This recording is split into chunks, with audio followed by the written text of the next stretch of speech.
This episode of Swindled may contain graphic descriptions or audio recordings of disturbing events which may not be suitable for all audiences. Listener discretion is advised. Thank you, Austin, for making Charles Maund Volkswagen the #1 Volkswagen dealer in Central Texas. At Charles Maund Volkswagen, you'll find incredible deals, attractive lease offers, and customer-friendly financing on our exciting new lineup, like the all-new 2011 Jetta. Plus, you'll receive carefree maintenance for 3 years or 36,000 miles.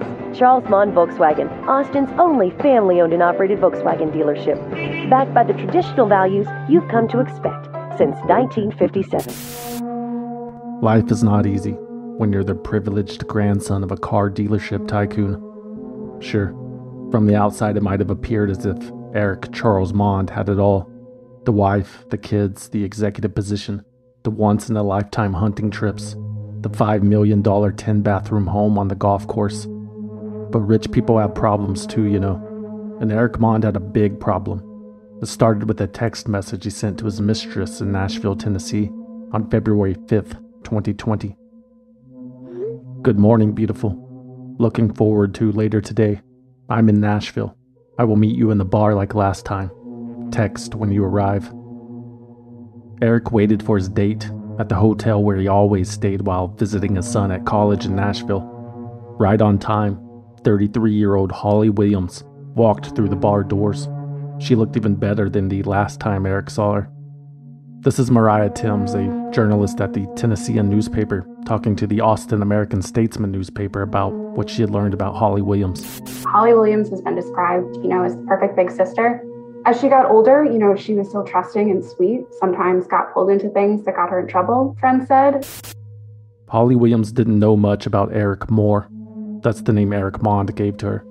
She knew he was 46 years old. He lived in Texas. She wasn't that excited about it, so there wasn't much to tell friends. That's how Erik liked it. It was their little secret. Holly didn't need to know how much he had to lose. When Erik Maund returned to his real life in Austin, Texas 2 days later, he said hi to his children, kissed his wife, and the charade of happiness continued. But then about 3 weeks later, on Sunday, March 1st, 2020, Erik Maund received a text message from a man named Bill Lanway.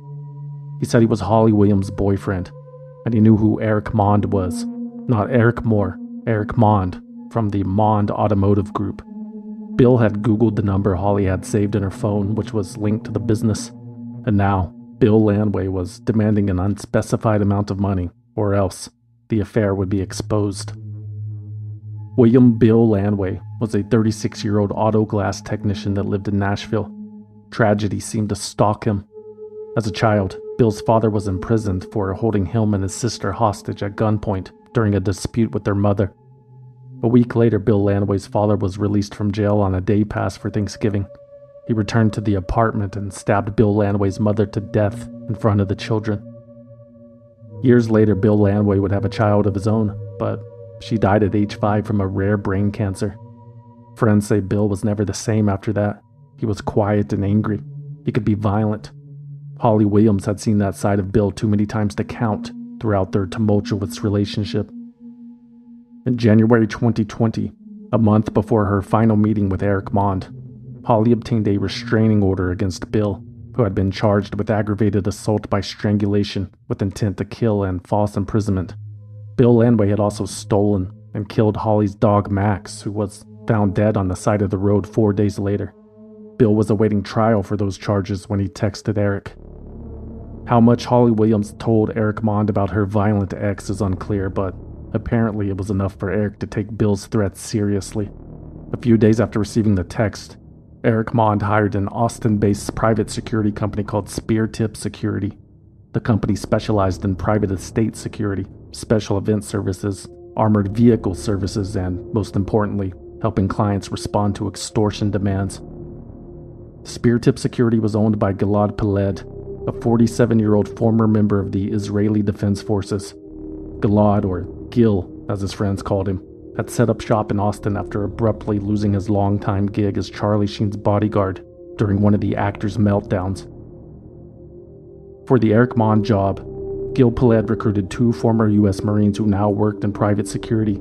Brian Brockway was a 46-year-old Austin-based security expert whose outgoing voicemail message famously greeted callers with, quote, "Sorry, I can't answer right now. I'm currently taking over the world." Brockway would be joined by Adam Carey, a 30-year-old contractor from North Carolina who had previously been convicted of impersonating a law enforcement officer and possessing weapons of mass destruction. Over the next 3 weeks, Prelude, Brockway, and Carey formulated a plan to, quote, "do everything at their disposal to stop the attempted extortion of Erik Maund, who paid them $15,000 up front." The spear tip crew went to work straight away. Brian Brockway and Adam Carey met in Nashville on March 9th to do some reconnaissance work on the couple. They quickly discovered where Holly Williams and Bill Landway lived in West Nashville. They made a note of what cars they drove. Brian Brockway even downloaded a free text messaging app to try and communicate with Holly and Bill, but there was no response. All of this intel was included in a brief sent back to Gil Prelude in Austin. On March 10th, 2020, Brockway and Carey followed Bill Landway to a supermarket in a Hertz rental car. There was an attempt to corner Landway and confront him, but there were people around or something. Maybe the timing wasn't right. Whatever the case, Bill Landway got away unnoticed. Brian Brockway and Adam Carey would not let this happen again. The next night, around midnight, Erik Maund's hired security spotted Bill Landway and Holly Williams in the parking lot of their apartment complex. Brockway and Carey moved in with guns drawn. Bill Landway resisted. He was shot twice in the head, twice in the torso, and once in the left arm. Brockway and Carey loaded Landway's body into his own white 2005 Acura. They instructed Holly Williams to get into the back seat. One of the men drove the Acura to a construction site on Old Hickory Boulevard, 3 miles northwest of the apartment complex. The other men followed in the rental. The Acura came to a stop near an embankment. The driver turned around and shot Holly Williams in the temple and again in the chest. Bill Landway's body was placed in the driver's seat, and the car was driven into a tree. Both airbags were deployed. The bodies were discovered by construction workers when the sun rose. There was obviously foul play, but there were no immediate suspects. Nashville police announced they were trying to identify 2 men captured on the apartment complex surveillance video days before the murder. Those men were long gone. Immediately after neutralizing their targets, Brian Brockway and Adam Carey returned the rental car, deleted the texting app, and returned to Texas. Adam Carey dropped off Brian Brockway at the airport in Memphis and drove the rest of the way by himself. That same day, Erik Maund sent $150,000 to Gil Prelude, and he would send more over the next several months, a total of $750,000. And according to his Google business review of Spear Tip Security, Erik Maund was a satisfied customer. Quote, Spear Tip is very professional, and on top of it, they get the job done in an expedited time. Couldn't imagine using anyone else. Not kidding. Erik Maund posted that review using his real name on December 7th, 2020. By then, he had gotten a divorce anyway. Gil Prelude had purchased a new boat. A new life awaited for almost everybody. 9 months had passed since the murders, and none of them had even been questioned. They'd gotten away with it. More than a few people in Tennessee assumed Bill Landway did it. A jealous ex-boyfriend with violent tendencies ends it all. A tale as old as time. I know people that did not go to Bill's funeral because they thought he was a murderer, a friend told the Tennessean. The detectives weren't as convinced. So, the investigation continued. Federal investigators say a prominent Austin auto executive orchestrated a $1 million hit job. Federal investigators arrested Erik Maund, a car dealer from Austin, Texas. Gilad Peled, who claimed to be a former member of the Israeli Defense Forces, as well as 2 former Special Operations Group Marines, Brian Brockway and Adam Carey. Investigators say Maund sent $750,000 to the others in order to kidnap and murder William Landway and Holly Williams. About a week after Erik Maund left that glowing Google business review of Spear Tip Security, federal agents surrounded his black Toyota SUV in San Marcos, Texas, as he was coming home from a hunting trip with a buddy. Erik Maund was arrested and ultimately charged with murder for hire, conspiracy to kidnap, resulting in death, and kidnapping, resulting in death. Not all of the investigation details have been released, but Most assume Erik Maund was identified in Holly Williams' cell phone records, but Erik Maund was not physically present in Nashville at the time of the murders, nor was he one of the men in the surveillance video. But ultimately, investigators traced the money, which Maund brazenly sent to Gil Peled using his personal checking account. Gil Peled led to Brian Brockway and Adam Carey. All three were arrested on the same day on the same charges. On December 14, 2022, Gilad Peled pleaded guilty to murder for hire, conspiracy to kidnap resulting in death, and kidnapping resulting in death. Each charge carries a potential life sentence. Peled's sentencing is currently pending. He's the only one that has entered a plea so far. The others, including Erik Maund, have had their trials delayed until 2024. Erik is currently in jail, held as a flight risk. Innocent until proven guilty, of course, but while behind bars, Erik has picked up an additional murder-for-hire charge. Apparently impressed by SpearTip Security's Google business reviews, after their arrests, Erik Maund offered Gil Peled another $50,000 to connect him with Brian Brockway, who he would pay $100,000 to murder Adam Carey. Adam Carey had apparently asked Maund for more money after they were arrested. By now, everybody knows Erik Maund doesn't like being extorted. Usually, a case this sensational would make national headline news, but not this one. It was terrible timing, washed out in the noise of an unfolding pandemic. Oddly enough, a few years earlier, a similar case in Austin was bumped from the front page after a series of random bombings terrorized the city. This story also involves love, betrayal, and a gaggle of fools. So many lives ruined in the blink of an eye, and for what? Money. The answer to that question is almost always money. A local jewelry store owner is murdered in his home in a plot dripping with greed and stupidity. On this episode of Swindled.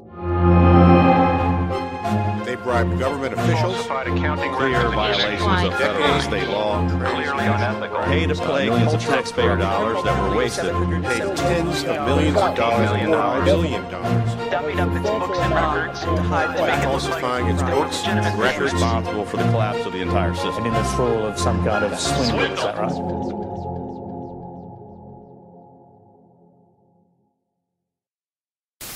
Where do y'all want me to look? Straight? Kind of like in this direction. Okay. Maybe if you want, Chelsea, it's good if she looks at you right now. Yeah, let me...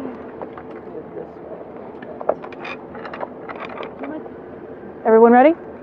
All right. My name is Kristen Dark, Kristendark. I'm the Senior Public Information Officer for the Travis County Sheriff's Office. This morning, about 4:45 a.m., we received a 911 call from someone inside the residence here in the 9000 block of Oliver Drive. The resident reported that someone had intruded in the home and that shots had been fired. We responded to the scene as quickly as possible. At this point in time, the evidence that we have right now does indicate that there was an intruder, that multiple shots were fired. We have a male in his 50s who is deceased. And at this point in time, we are obtaining a search warrant for the opportunity to go into the home and start our investigation with the crime lab. At this point in time, we do not have a suspect in custody, so we have every reason to believe that we do have a suspect at large who is armed, and we have good reason to believe that that suspect may be injured as well. So we expect that this person could have a gunshot wound. Ted Shaughnessy knew something was wrong when he was awakened by his barking Rottweilers around 4 a.m. on Friday, March 2nd, 2018. Their neighborhood in southwest Austin was usually as quiet as could be. Ted reached into his nightstand and grabbed his gun. He walked out of his bedroom, down the hallway, towards the kitchen, and was greeted with a hail of bullets and shot dead before he could even take aim. Corey Shaughnessy, Ted's wife, was still in the bedroom. She had a gun of her own and started firing into the darkness until she ran out of bullets. Corey, uninjured, hid in a closet and waited, but no one ever came for her. When the coast was clear, she dialed 911. Travis County Sheriff deputies arrived to find Ted Shaughnessy lying in a pool of blood near the kitchen. A few feet away, more blood had collected, It belonged to one of the family's dogs who had also been killed. There were bullet holes and casings everywhere, no signs of forced entry. The suspect or suspects had left the same way they had arrived, through a window in a bedroom on the other side of the very large house. Nothing valuable was taken. A surprise, considering the man who was murdered owned and operated a jewelry store. But first tonight, we are learning more about the man killed in a home invasion a few days ago. He owned an Austin jewelry store. Friends of Theodore Shaughnessy say he was an owner at Gallery Jewelers on West 35th Street in Central Austin. 55-year-old Theodore Ted Shaughnessy had been in the jewelry business for almost 40 years. In the 1980s, he started working at a pawn shop in Arizona. He married the owner's daughter. According to the Austin American-Statesman, the Shaughnessy's moved the family business to Texas in the early 90s and decided to specialize in jewelry in late 95. Gallery Jewelers, located at 35th and Jefferson in Central Austin, strive to provide exquisite, unique, and rare jewelry, handpicked by Ted Shaughnessy himself. "We don't have something for everyone," the Gallery Jewelers website read. "We don't have trendy. We don't have it in all sizes. We don't have salespeople. We don't have pressure. We're not open on Sunday, or Monday, for that matter." Ted Shaughnessy referred to himself as an old-school jeweler. Personalized service from a family business. That was the goal. Ted's wife, Corey, was Gallery's certified gemologist appraiser and manager behind the scenes. The couple's 3 beloved Rottweilers were also listed as staff. Outside of work, Ted Shaughnessy enjoyed his sports car, a black Porsche. It was a passion Ted shared with his only son. Nicolas Shaughnessy loved telling the kids at school about his dad's cool car and his own. Nick won a go-kart racing competition as a 9-year-old. Nicolas Shaughnessy was 19 years old when he received a phone call at 5:44 in the morning from the Travis County Sheriff's Office telling him his father had been murdered. Nick lived in College Station, Texas with his girlfriend Jacqueline Edison, who was enrolled at Texas A&M University. The couple immediately drove 2 hours to Austin. When Nicholas and Jacqueline arrived, sheriff's deputies noticed a bit of weird energy. Both of them seemed completely calm. There were no tears, and Nicholas seemed very interested in the investigation. Obviously, it was his father, but this was different. He told detectives he had rode along with the cops in College Station, and he told them not to bother checking the surveillance footage at the nearest gas station because there were no exterior cameras in use, and he was right. Nicolas Shaughnessy also insisted on sitting in on his mother's interview with detectives, and he agreed to let investigators search his cell phone. Jacqueline Edison reportedly started crying when she was told she would be tested for gun residue and then her car would be towed. Nicolas Shaughnessy seemed unfazed. News cameras captured him doing a little hopping 180 when detectives asked him to turn around so they could take photos of his hands. Nothing was found. Nick's phone was returned, so was the car. The search for Ted Shaughnessy's killer continued. Deputies say they're still searching for the person who shot and killed Shaughnessy at his home on Oliver Drive Friday morning. If you have any information, you're asked to call the Travis County Sheriff's Office. Most neighbors thought the murder must have been related to the jewelry business. Kinda weird that they had robbed Ted's house and not the store, though. Maybe it was a random attack. Maybe Ted was just the first victim. There was anxiety in the city.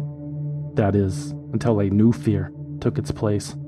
I would hope that if this was a random crime, that the sheriff's department would be issuing some sort of warning or urgency about a possible suspect in Austin, just like they did with the bombings.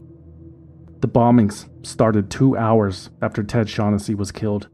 On March 2nd, 2018, at 6:55 a.m., 39-year-old Anthony Stefan House picked up a package left on the front porch of his home in northeast Austin. It exploded before he opened it. Do you need? Hey, I don't know what's going on. My neighbor, something exploded or something. There's blood everywhere. We need an ambulance immediately. It sounded like an explosion, but what actually happened was your neighbor fell down? I don't know what happened, ma'am. I do not know. I have no idea. I heard the explosion. There's a smoke alarm. There's blood everywhere. Stefan. All right. Stefan. Is he breathing? Anthony Stefan House was pronounced dead at the hospital. At the time, Austin police did not rule out terrorism, but did not believe it to be the cause. This seemed like a targeted attack, Interim Police Chief Brian Manley told the media. Or perhaps Stefan House accidentally triggered the device while constructing it himself. Those questions would be put to bed 10 days later, on the morning of March 12, 2018, when 17-year-old Draylon Mason and his mother excitedly opened a package on their kitchen table that had been delivered overnight. Explosion in the house and people are injured in here. They opened a package and it exploded from outside. What part of the body? Hands, face, I don't know. I got blood all over my house. Okay. The two people that are hurt, are they having any difficulty breathing? Yes, my grandson. Okay. Does he have difficulty speaking between breaths? Yeah, he's moaning because my grandson is not breathing. What part of him is hurt? I don't know because I can't go down the hallway. I'm scared I'll fall. There's blood everywhere. Draylon Mason died from his injuries. A few hours later, just before noon, another bomb exploded in East Austin. 75-year-old Esperanza Herrera was severely injured but survived. They said there was a box? Yes, there was a box. They think it's like a bomb or something. Okay. We've got a pattern of incidents that have occurred in this community over the past 10 days, and so that we believe are related. The bombings were linked because the devices were powered by foreign batteries that could only be ordered from Asia. Law enforcement kept these details close to their chest to avoid publicizing the progress of their investigation. The Austin bombers switched to a new method anyway. About a week later, on March 18, 2018, two men in their 20s were injured by an exploding device while riding their bicycles at night in southwest Austin. Detectives found a tripwire strung across the sidewalk, connected to a bomb concealed by a red "Caution, Children at Play" sign. This was clearly a more randomized attack. The first three appeared to be targeting a specific resident address, I should say, and whether they were targeting the person at that address or not, we know that they were placed on a specific doorstep at a specific home. 2 days later, a fifth bomb exploded on the conveyor belt at a FedEx sorting facility near San Antonio. A female employee was hurt. The package was addressed to an Austin address and shipped from a FedEx store in Austin. Previous packages had been delivered by the suspect. This was the first time one had been sent through the post. A sixth bomb, mailed at the same time, was intercepted at a different FedEx facility before it could be delivered or detonated.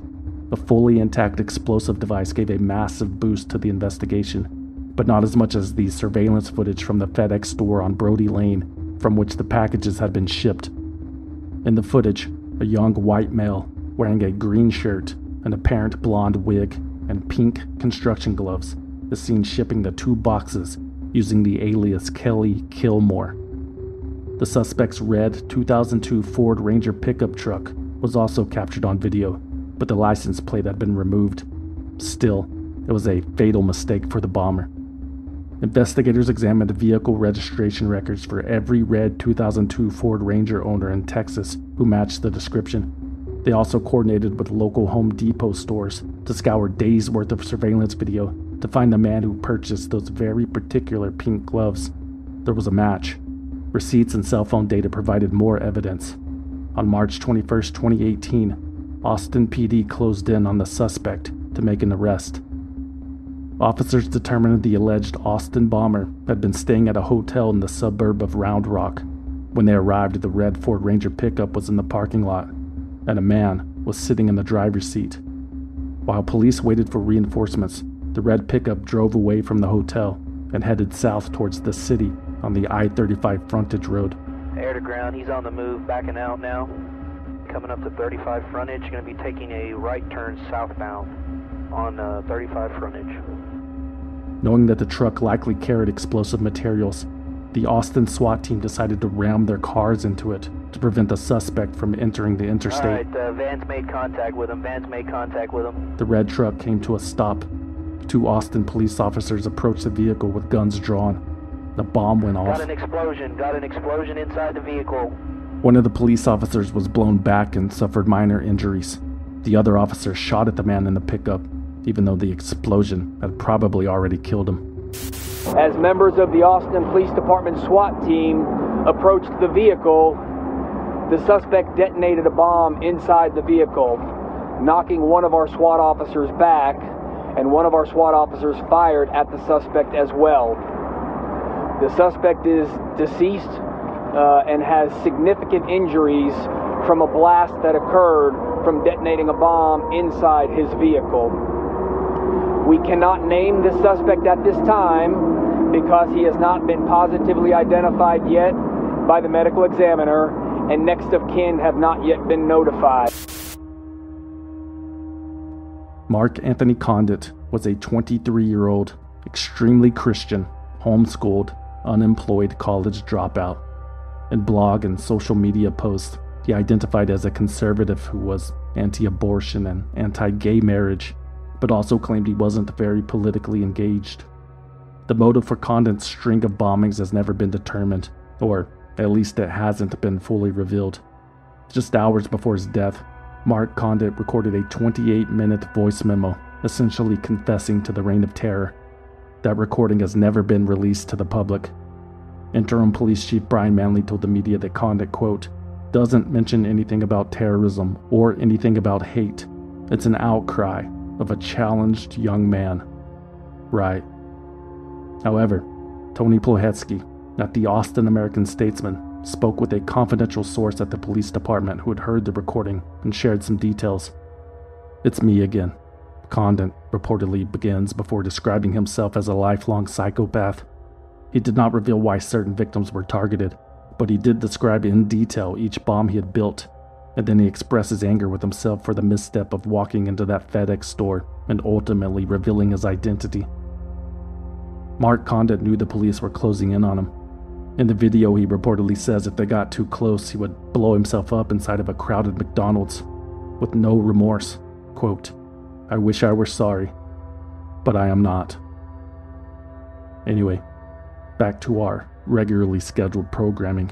It's a case that's gone unsolved, and it's been more than a month since a well-known business owner was shot and killed in his southwest Travis County home. Police say Ted Shaughnessy, a jeweler, was the victim of an apparent home invasion. A month had passed, and no arrest had been made in the Ted Shaughnessy murder. The investigation was ongoing, but detectives already knew exactly who was responsible.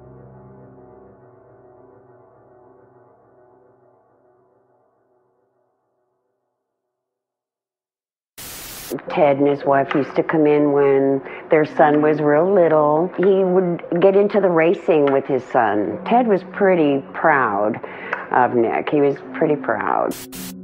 Ted and Corey Shaughnessy adopted Nicolas from Russia in the spring of 2000 when he was 16 months old.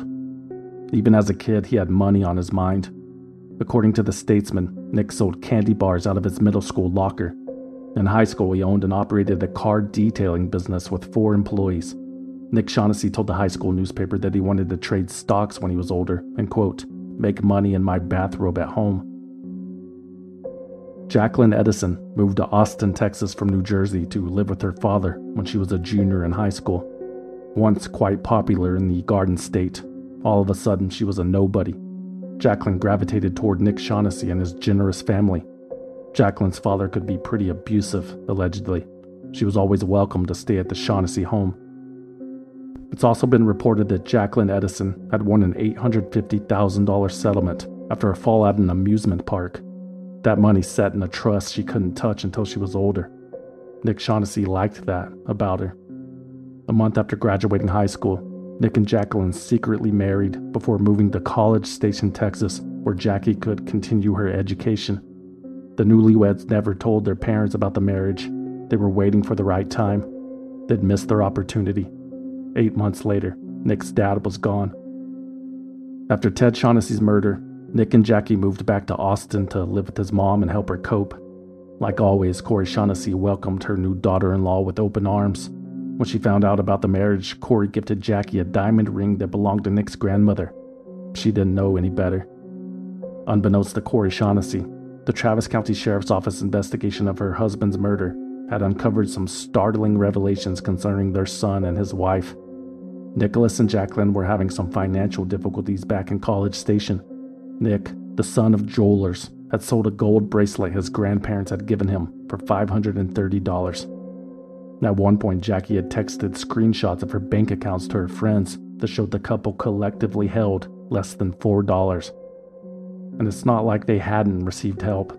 One of the Shaughnessy's neighbors in Austin loaned Nick $2,600, which he never paid back.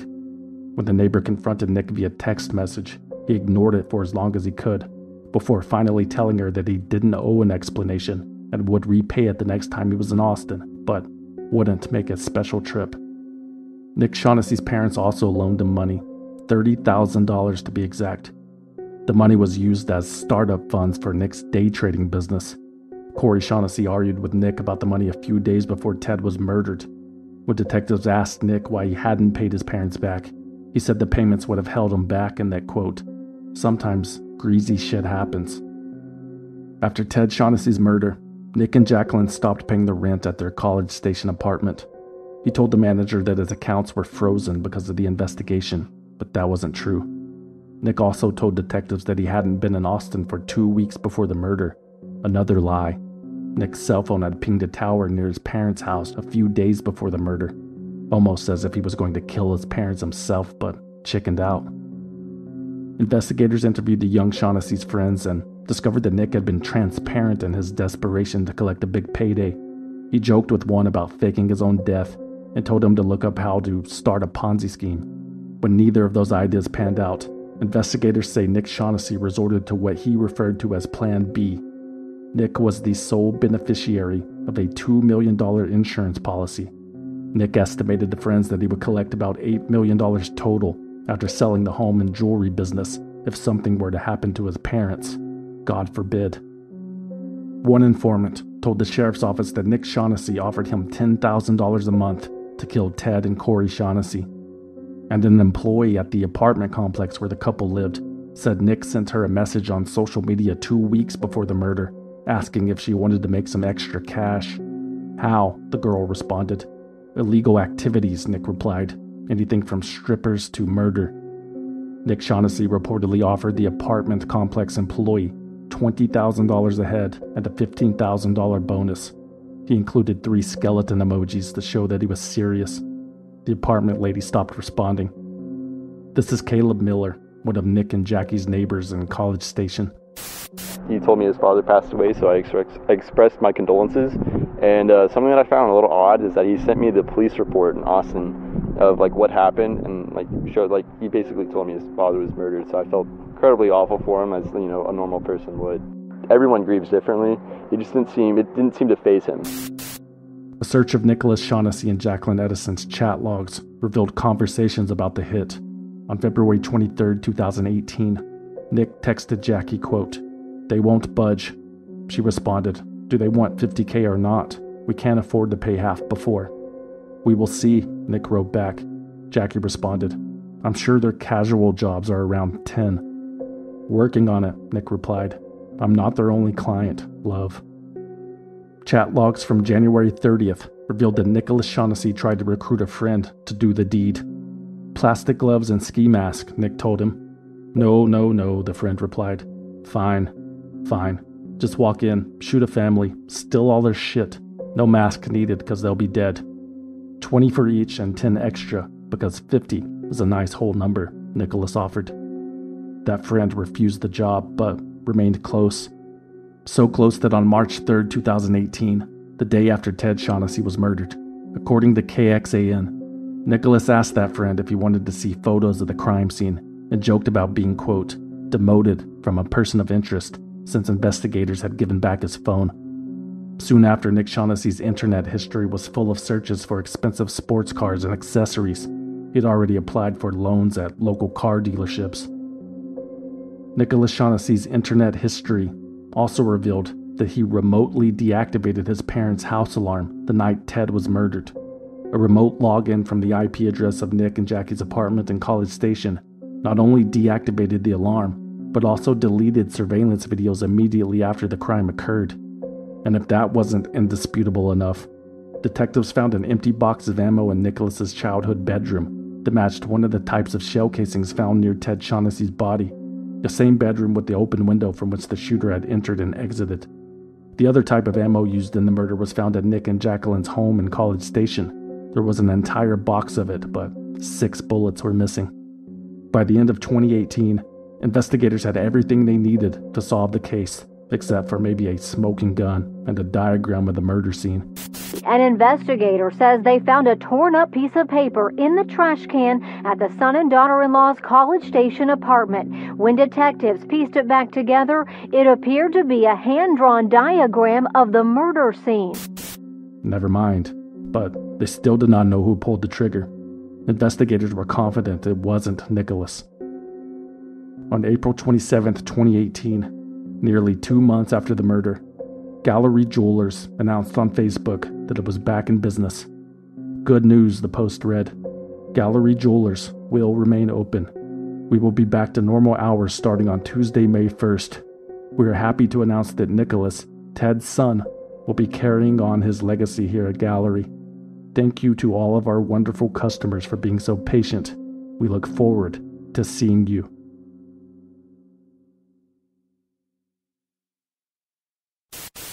Young couple schemes to kill the man's parents in hopes of getting a big payout in life insurance money. That's what police are saying happened to a prominent Austin jeweler in March. They say the two 19-year-olds hired someone to murder his parents. His father, Ted Shaughnessy, is killed. Tonight, they're both in the Travis County Jail. Court documents do not say who pulled the trigger, just that the son tried to hire 3 people to kill them over a period of months.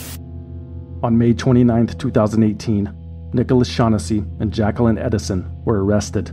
They were both charged with criminal solicitation to commit capital murder, first-degree felonies. Nick's bond was set at $3 million.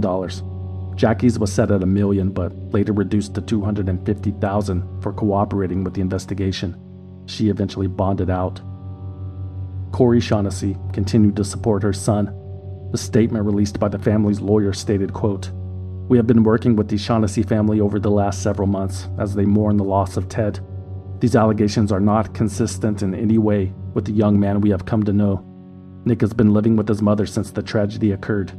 Miss Shaughnessy stands firmly behind her son." As a victim of the crime, Corey Shaughnessy was reportedly still not privy to all the details of the investigation. Maybe she was in denial. Can you blame her? Ted's side of the family, however, had no hesitation in abandoning his adopted son. Ted's brother Tom Shaughnessy told KVUE, quote, "He had an opportunity to be a Shaughnessy and be part of the family, and he pretty much ruined that. So, what do we care about him now?"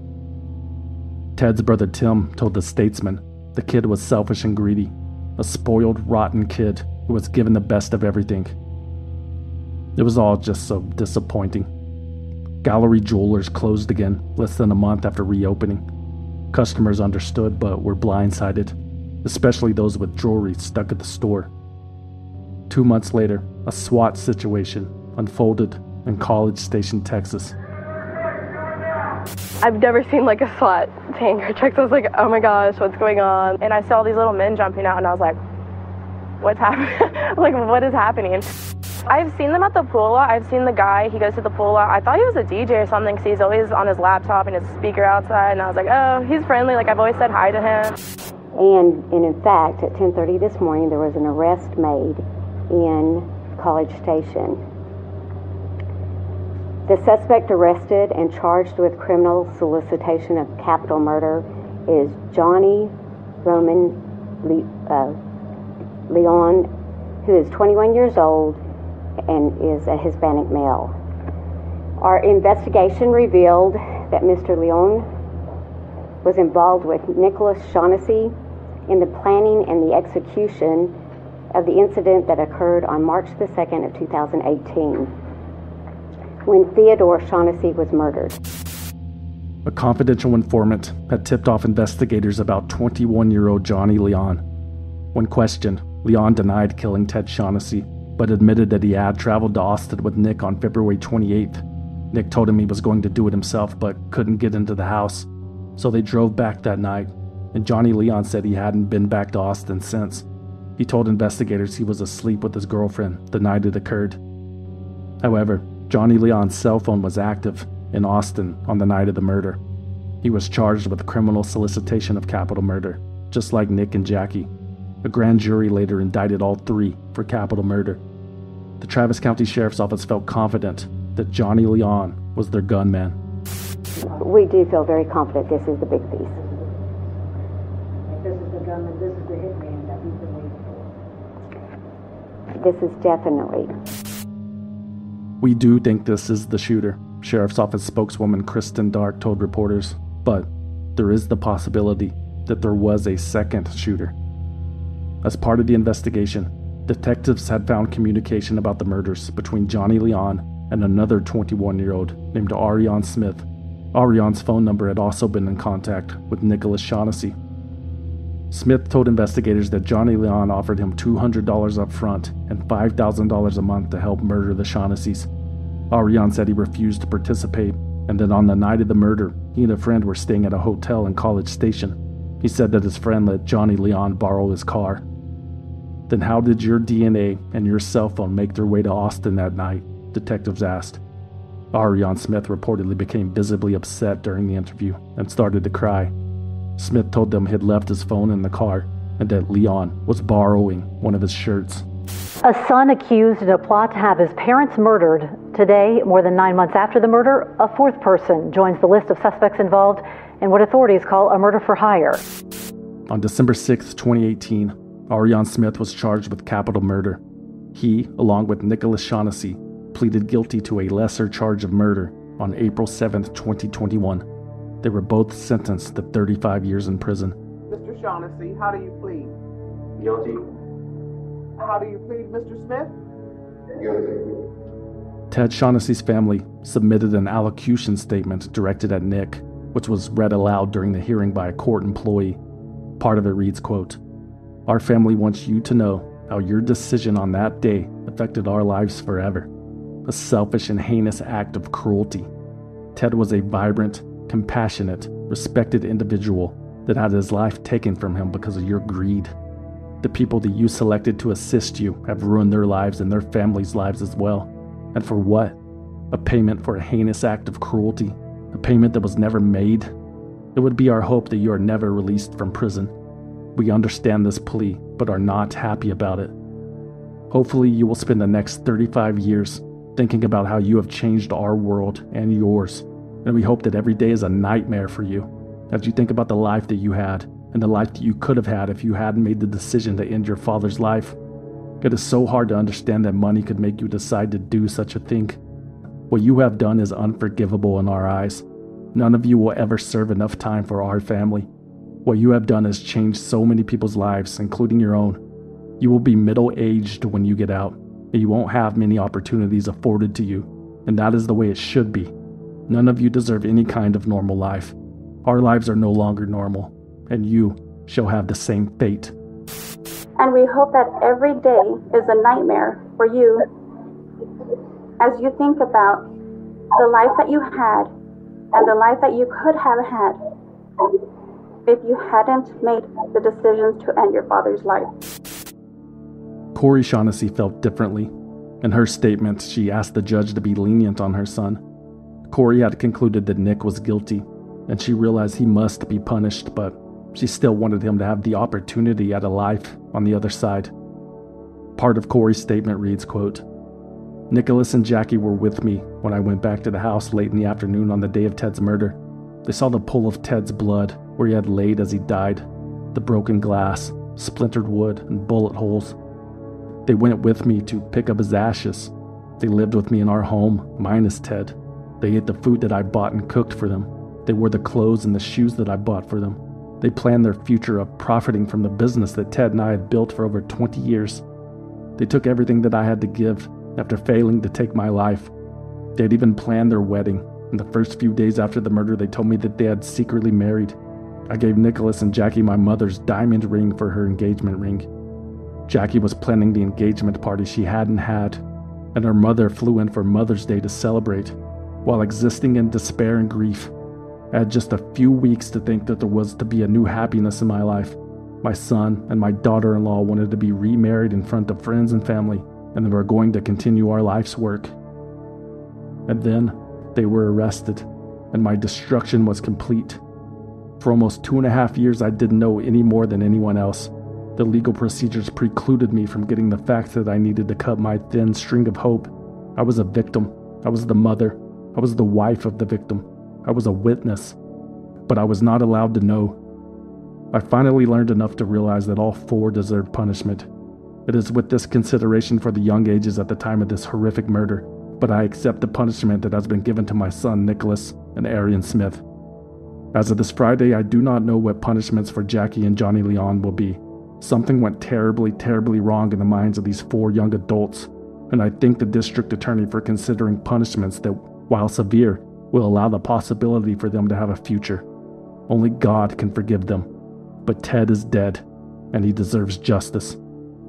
Mr. Leon, how do you plead? Guilty. Johnny Leon pleaded guilty on April 14th, 2021. He was also sentenced to 35 years in prison. As for Jacqueline Edison, her hearing was delayed. While out on bond, she used her time wisely by filing for divorce from Nicolas and enrolling at the University of Texas, Dallas as a student of mechanical engineering. In the summer of 2020, Jackie started working for a Volkswagen dealership. Jacqueline Edison pleaded guilty to conspiracy to commit capital murder on June 20th, 2023. She was offered deferred adjudication, given 10 years probation, and ordered to serve 2 days in jail on every anniversary of Ted Shaughnessy's murder. Corey Shaughnessy's attorney, Steve Britton, was baffled by the lenient sentence, telling KXAN, quote, "In the close to half a century that I've worked with criminal law as a prosecutor and a defense attorney, I have never seen anything like this. I can't put it together in my mind, and I just don't understand it. She is evil," Britton continued, "and in my view, very dangerous." This was plotted, planned, kicked around, thought about for a long period of time while they were living under their roof. This time, Corey Shaughnessy spoke in court. "Do you remember your 19th birthday?" she asked Jackie. "I took you out for lunch and a day of shopping at Nordstrom. Your husband Nicolas surprised you with the Coach purse that you had wanted, and I gave you a half-carat diamond solitaire pendant. It's your birthstone. And more importantly, it was the first birthday gift that I gave to you, my new daughter-in-law, as a way to welcome you into our family. Today is my birthday. I don't have much to celebrate anymore, but I'm still alive. I'm alive because your plan, together with your husband, to have me murdered alongside your father-in-law didn't succeed. Don't get me wrong, there are many, many days that I wish you had succeeded and that I had died. I can't look at photos of your husband, my son, or you, my daughter-in-law, without wondering exactly when you began to plan our deaths. Ted and I took you when you said you had nowhere to go, that your father beat you, and you were afraid to go home. I guess after you and Nick shared all those Sunday dinners with me, Ted, Nick's grandparents, uncle, and our family friends, you'd go out and plot some more to kill us. You could have saved Ted with one phone call. That's all it would have taken, just one. Ted was a good man, a good father, a good friend, and my husband of 30 years. You conspired with Nicolas to have him killed. We opened our home and our hearts to you, and you and Nicolas took everything from us. How long will it take for you to find another family to destroy? How long will it be before Bonnie finds her next Clyde? You are a monster. You are evil, and everyone needs to know it. While Jacqueline Edison gets to move on with her life, Nicolas Shaughnessy is trying to find his next Bonnie while behind bars. He has a profile on friendsbeyondthewall.com where inmates post personal ads to attract pen pals. I've made some major mistakes and have had some big setbacks, Nick's profile reads. But I learn from every experience and work every day to be the best version of myself. Time does not stop, and we cannot get back yesterday. So I choose to make the most out of today, so hopefully I can live a better tomorrow. Sentenced to 35 years for murder, I don't have time to waste. I'm determined to make the most out of my time so I can be a productive and successful member of society when I come home. I am seeking a connection of the opposite gender to pass time with. I've been gone since 2018 and miscommunicating with women. I'm looking for a genuine friendship, someone I can talk to and learn from. I'm not the best at writing intros, but If this has sparked your curiosity, please don't hesitate to reach out. If you could tell me about yourself and include a photo, that would be greatly appreciated. I look forward to getting to know you. Nicolas Shaughnessy's expected release date is in November 2035.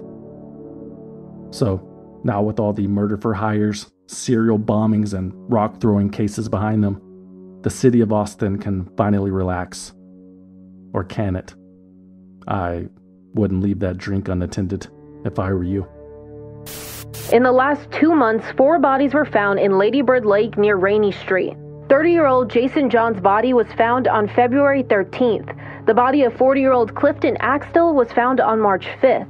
33-year-old Jonathan Honey found on April 1st. And most recently, 30-year-old John Christopher Hayes Clark found on April 15th. Our initial information doesn't show anything suspicious. But despite police repeatedly saying no foul play is suspected, rumors continue to swirl of a potential serial killer in Austin. One media report even calling it the Rainey Street Ripper.